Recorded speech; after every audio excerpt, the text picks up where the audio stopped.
Bien le bonjour et bienvenue dans ce nouveau résumé de livre. Aujourd'hui nous allons aborder le livre « L'épargnant 3.0 » de Édouard Petit.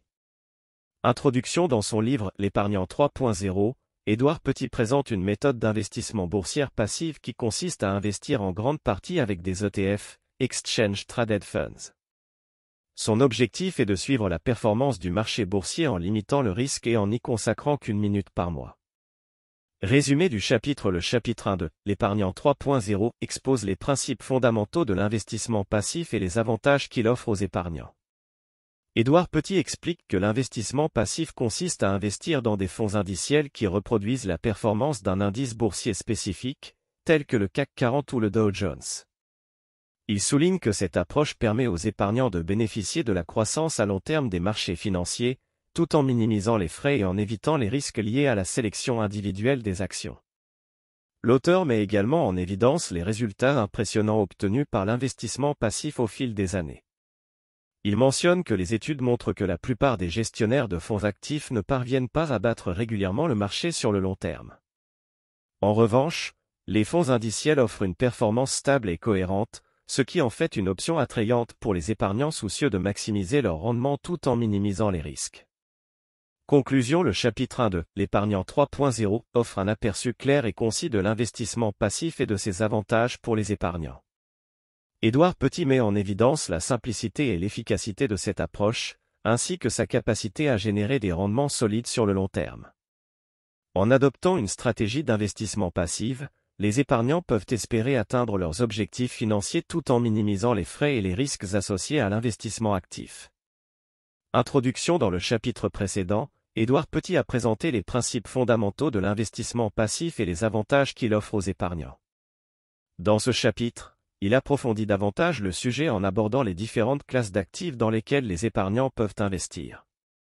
Résumé du chapitre. Le chapitre 2 de L'épargnant 3.0 explore les différentes classes d'actifs disponibles pour les investisseurs. Édouard Petit explique que les classes d'actifs sont des catégories d'investissement qui partagent des caractéristiques similaires, telles que le niveau de risque et le rendement potentiel. Il souligne l'importance de diversifier son portefeuille en investissant dans différentes classes d'actifs afin de réduire le risque global et d'améliorer les chances de réaliser des rendements stables à long terme. L'auteur passe ensuite en revue les principales classes d'actifs, notamment les actions, les obligations, l'immobilier et les matières premières. Il explique brièvement les caractéristiques de chaque classe d'actifs et souligne les avantages et les inconvénients potentiels de chacune. Édouard Petit met également en évidence l'importance de choisir des fonds indiciels qui couvrent un large éventail de classes d'actifs pour bénéficier d'une diversification optimale. Conclusion. Le chapitre 2 de L'épargnant 3.0 offre un aperçu détaillé des différentes classes d'actifs disponibles pour les investisseurs.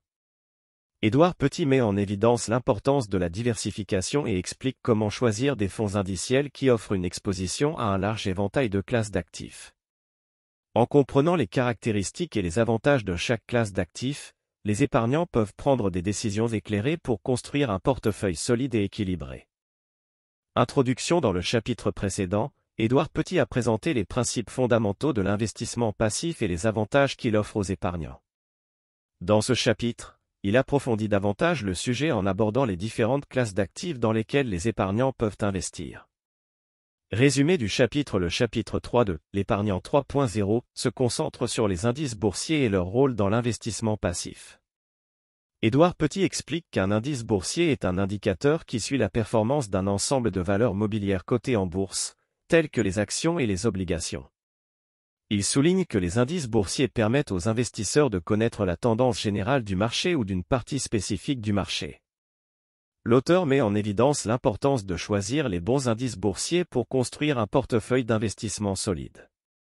Il explique que certains indices sont plus pertinents que d'autres en fonction des objectifs et des préférences de chaque investisseur. Édouard Petit fournit également des conseils pratiques sur la manière de sélectionner les fonds indiciels qui reproduisent la performance des indices choisis. Conclusion. Le chapitre 3 de L'épargnant 3.0 offre un aperçu détaillé des indices boursiers et de leur rôle dans l'investissement passif. Édouard Petit met en évidence l'importance de choisir les bons indices pour construire un portefeuille d'investissement diversifié et performant. En comprenant le fonctionnement des indices boursiers et en sélectionnant judicieusement les fonds indiciels, les épargnants peuvent espérer maximiser leur rendement tout en minimisant les risques associés à l'investissement actif.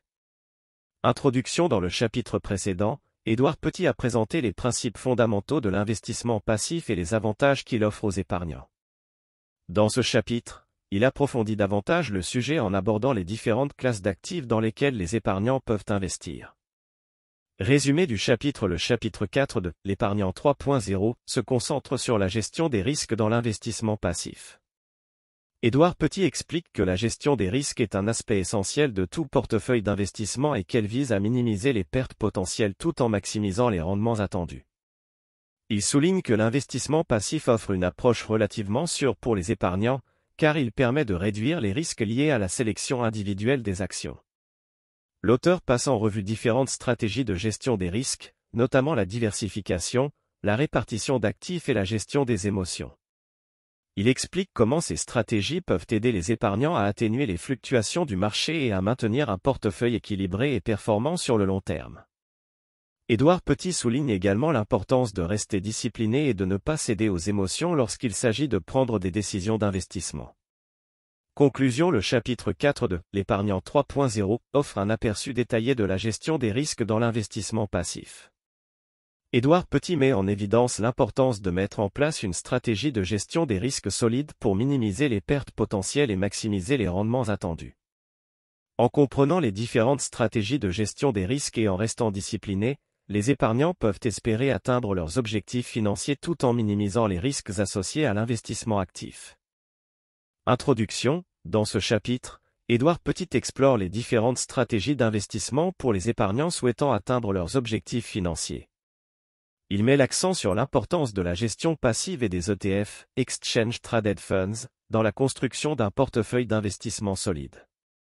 Résumé du chapitre. Le chapitre 5 de l'épargnant 3.0 se concentre sur les principes fondamentaux de la gestion passive et des ETF. Édouard Petit explique comment ces stratégies peuvent aider les épargnants à maximiser leur rendement tout en minimisant les risques. L'auteur commence par définir ce qu'est un ETF et comment il diffère des autres types de fonds d'investissement. Il explique ensuite pourquoi les ETF sont devenus si populaires parmi les investisseurs particuliers et institutionnels. Édouard Petit aborde ensuite les avantages de la gestion passive par rapport à la gestion active. Il souligne que la gestion passive permet aux investisseurs de réduire les frais, d'obtenir une exposition diversifiée au marché et de bénéficier d'une performance globale plus stable à long terme. L'auteur présente également différentes stratégies d'investissement passif, telles que l'investissement dans des indices boursiers, la diversification sectorielle et géographique, ainsi que l'utilisation d'ETF thématiques. Dans ce chapitre, Édouard Petit met également en évidence l'importance de la discipline et de la patience dans l'investissement à long terme. Il encourage les épargnants à adopter une approche holistique de leur portefeuille et à éviter les pièges courants tels que le market timing et la surréaction aux fluctuations du marché. Conclusion. Le chapitre 5 de l'épargnant 3.0 offre un aperçu approfondi des principes fondamentaux de la gestion passive et des ETF. Édouard Petit explique comment ces stratégies peuvent aider les épargnants à atteindre leurs objectifs financiers tout en minimisant les risques. En adoptant une approche disciplinée et patiente, les épargnants peuvent construire un portefeuille solide et durable pour l'avenir.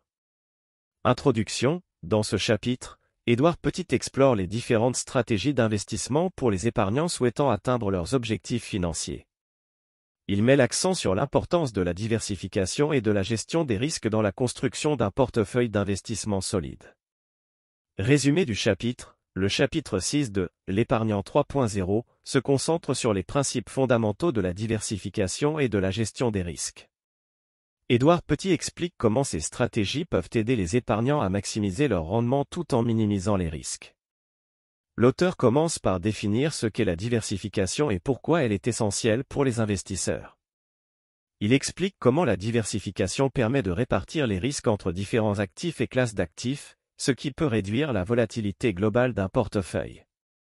Édouard Petit aborde ensuite différentes stratégies de diversification, telles que l'investissement dans des actions, des obligations, des matières premières et des biens immobiliers. Il souligne l'importance de choisir des actifs qui ont une faible corrélation entre eux, car cela peut réduire le risque global du portefeuille. L'auteur présente également différentes méthodes de gestion des risques, telles que l'utilisation de stop-loss order, la mise en place d'une allocation d'actifs appropriée et la surveillance régulière du portefeuille. Dans ce chapitre, Édouard Petit met également en évidence l'importance de l'éducation financière continue pour les épargnants. Il encourage les lecteurs à se tenir informés des dernières tendances et développements sur les marchés financiers afin de prendre des décisions éclairées.